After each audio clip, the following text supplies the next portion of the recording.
जैसे इस मैच में दो खिलाड़ी एक दूसरे से मुकाबला करते हैं, उन्हें सिंगल्स कहा जाता है। दोनों तरफ से यदि दो दो खिलाड़ी मौजूद है तो इसे डबल्स कहा जाएगा। जिस तरह से पहले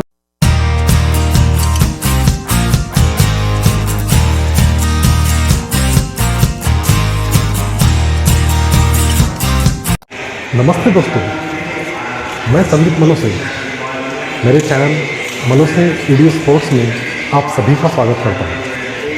इसी चैनल के माध्यम से Olympic games, Asian games, Commonwealth games में खेले जाने वाले सभी खेलों की संपूर्ण जानकारी, खेलों संबंधित प्रश्नोत्तरी तथा छात्राओं के लिए शैक्षणिक अभ्यास हेतु जानकारी आपके लिए लाने वाला हूँ। आपको यह जानकारी पाने के लिए इस चैनल को कृपया सब्सक्राइब कर ले। धन्यवाद। तो चलिए शुरू करते हैं।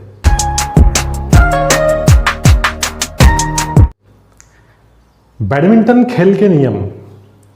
बैडमिंटन विश्व में लोकप्रिय खेलों में से एक है। यह अधिकांश देशों में खेला जाता है। बैडमिंटन के खेल में न्यूनतम 2 लोगों की आवश्यकता होती है। इसे शटलकॉक और रैकेट के सहायता से खेला जाता है। इसका आयोजन 5 प्रकार से किया जाता है। पुरुषों और महिलाओं के लिए एकल, पुरुषों और महिलाओं के लिए युगल और मिश्रित युगल। इसमें एक टीम में एक महिला और एक पुरुष होते हैं। बैडमिंटन खेल का इतिहास। इस खेल का एक बड़ा विकास ब्रिटिश भारत में रह रहे प्रवासी अंग्रेज अफसरों के बीच 1870 के आसपास देखने मिलता है। इस खेल का ही एक प्रारूप शटलकॉक की जगह गेंद के साथ भारत के तंजावुर में 1850 में खेला जाता था, जिसमें गेंद ऊन की बनी होती थी। ऊनी गेंद का प्रयोग अक्सर सूखे मौसम में होता था।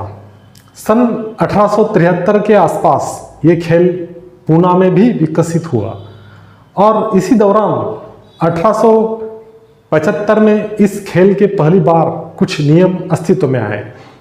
इस दौरान लौटने वाले अफसरों ने दक्षिण पूर्वी इंग्लैंड में स्थित फॉक्सटोन में पहली बार बैडमिंटन कैंप की नींव डाली। उस दौर में यह खेल एक तरफ 1 से 4 खिलाड़ियों यानी कुल दोनों और मिलाकर अधिकतम 8 खिलाड़ियों के साथ खेला जाता था, लेकिन बाद में इसे संशोधित किया गया और इसे केवल 2 या अधिकतम 4 खिलाड़ियों के बीच का मुकाबला बना दिया गया।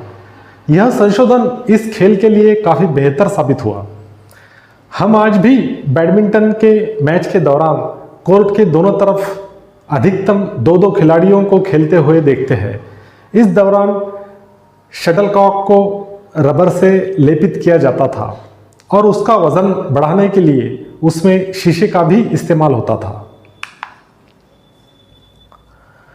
इस खेल में कुछ मुकाबले 1900 के आसपास हुए और सन 1904 के आसपास इंग्लैंड आयरलैंड के बीच के मुकाबले देखने मिलते हैं।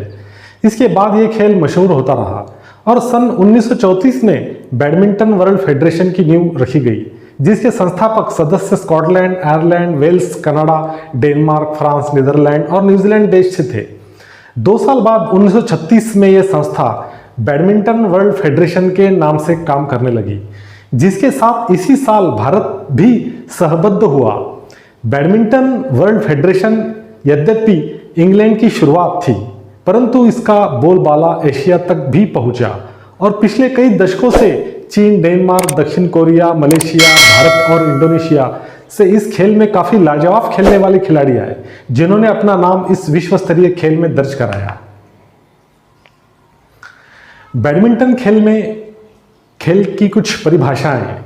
इस खेल में कुछ परिभाषाएं हैं, जैसे इस मैच में 2 खिलाड़ी एक दूसरे से मुकाबला करते हैं, उन्हें सिंगल्स कहा जाता है। दोनों तरफ से यदि 2-2 खिलाड़ी मौजूद है तो इसे डबल्स कहा जाएगा। जिस तरह से पहली बार शटलकॉक को मारा जाएगा उसे सर्विसिंग साइड कहेंगे। सर्वे करने के बाद विपरीत कोर्ट को रिसीविंग साइड कहेंगे। इस तरह से एक खिलाड़ी को उसके विरुद्ध खेलने वाले दूसरे खिलाड़ी की तरफ कॉक लगातार हिट करने की क्रिया को रैली कहते हैं। इसके अलावा भी इसमें कुछ परिभाषाएं और होती है, जो कि इस प्रकार। कोर्ट एक चतुर्भुजाकार जगह होता है जिसे एक नेट की सहायता से दो बराबर भागों में बांट दिया जाता है। प्राय एक ही कोर्ट को इस तरह से बनाया जाता है कि उसे सिंगल्स और डबल्स दोनों के लिए इस्तेमाल किया जा सके। इसे 40 मिलीमीटर चौड़ी लाइन से नियमानुसार चिन्हित किया जाता है। ये चिन्ह काफ़ी साफ होते हैं और इसके लिए प्राय सफ़ेद या पीले रंग का इस्तेमाल होता है। नियमानुसार सारी लाइनें एक निश्चित क्षेत्र का निर्माण करती है जिन्हें परिभाषित किया गया है। कोर्ट की चौड़ाई 6.1 मीटर या 20 फीट होती है, जो सिंगल्स मैच के दौरान घटाकर 5.18 मीटर कर दी जाती है। कोर्ट की पूरी लंबाई 13.4 मीटर या 44 फीट होती है। कोर्ट के मध्य में स्थित नेट से 1.98 मीटर पीछे दोनों तरफ एक सर्विस लाइन होती है। डबल्स कोर्ट के दौरान यह सर्विस लाइन बिग बाउंड्री से 0.73 मीटर की दूरी पर होती है। कोर्ट में इस्तेमाल होने वाले नेट का निर्माण बहुत ही अच्छे किस्म के धागे से होता है और इसमें प्राय काले रंग का इस्तेमाल होता है। नेट के किनारों को 75 मिमी के सफ़ेद टेप से मढ़ा जाता है। लंबाई किनारों की तरफ प्राय 1.55 मीटर की होती है और बीच में 1.524 मीटर या 5 फीट की होती है। यह लंबाई सिंगल्स और डबल्स दोनों मैचों के लिए मान्य है। शटल प्राय प्राकृतिक या सिंथेटिक तत्वों से बनी होती है। यह एक शंकुनुमा वस्तु है जो बहुत उम्दा किस्म का प्रक्षेप या प्रोजेक्टिकल होता है। इसमें इस्तेमाल होने वाले कॉक को सिंथेटिक तत्वों से लेपित किया जाता है। इसमें 16 पंख नीचे कॉक की तरफ लगे होते हैं। सभी पंखों की लंबाई बराबर होती है, जो 62 मिलीमीटर से 70 मिलीमीटर के बीच होती है। सभी पंखों के शीर्ष मिलकर आपस में एक वृत्तनुमा आकार बनाते हैं, जिसका व्यास 58 मिलीमीटर से 68 मिलीमीटर के बीच होता है। इसका वजन लगभग 4.74 ग्राम से 5.50 ग्राम के बीच होता है। इसका आधार 25 मिलीमीटर से 28 मिलीमीटर के व्यास का एक वृत्त होता है, जो नीचे की तरफ गोलाकार होता है। इसके अतिरिक्त इसकी शटलकॉक बिना पंख वाली भी होती है, जिसमें पंखों को किसी सिंथेटिक मटेरियल से बदल दिया जाता है। इसका प्रयोग किसी टूर्नामेंट में नहीं होता, बल्कि केवल मनोरंजन के उद्देश्य से खेलने वाले बैडमिंटन में होता है। बैडमिंटन नियमावली में एक शटलकॉक को सही गति का मान दिया गया है। इसकी जांच के लिए कोई खिलाड़ी एक कॉक पर लंबे अंडरहैंड स्ट्रोक का इस्तेमाल करता है, जो कॉक को बैक बाउंड्री की लाइन तक पहुंचाता है। कॉक को ऊपरी कोण के तहत स्ट्रोक किया जाता है, जो कि साइड लाइन के समांतर होता है। सही गति के साथ एक कॉक 530 मिलीमीटर के कम या 990 मिलीमीटर से अधिक कभी नहीं उड़ती है। रैकेट। कॉक को स्ट्रोक करने के लिए रैकेट का इस्तेमाल होता है। इसका निर्माण हल्के धातुओं से होता है। कुल मिलाकर इसकी लंबाई 680 मिलीमीटर और इसके कुल चौड़ाई 230 मिलीमीटर की होती है। यह अंडाकार होता है। इसमें एक हैंडल होता है, जिसे पकड़कर खिलाड़ी कॉक को स्ट्रोक करते हैं। एक अच्छे किस्म के रैकेट का वजन 70 से 95 ग्राम के बीच होता है। इसका एक हिस्सा एक विशेष किस्म के धागे से बना होता है, जो कॉक को स्ट्रोक करने के काम आता है। अमूमन ये धागे कार्बन फाइबर से निर्मित होते हैं।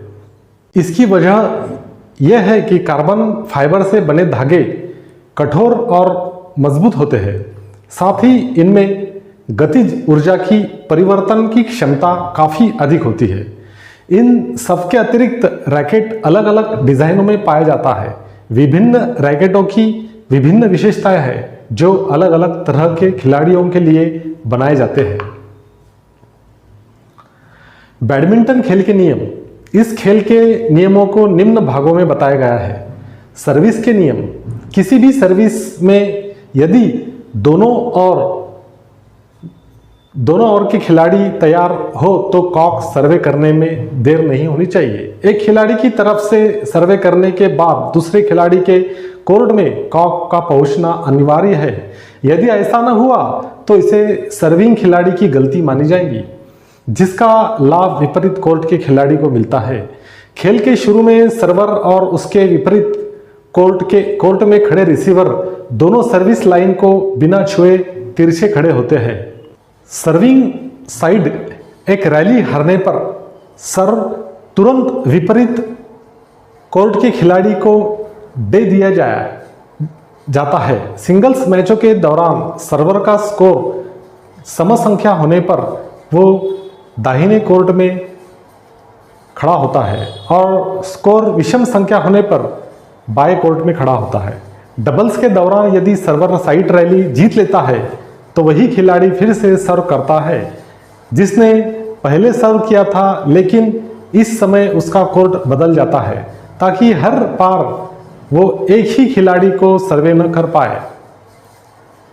इसी तरह यदि विरोधी दल रैली जीत लेता है और उसका स्कोर समसंख्या में हो तो सर्विंग खिलाड़ी अपने कोर्ट के दाहिने तरफ होगा।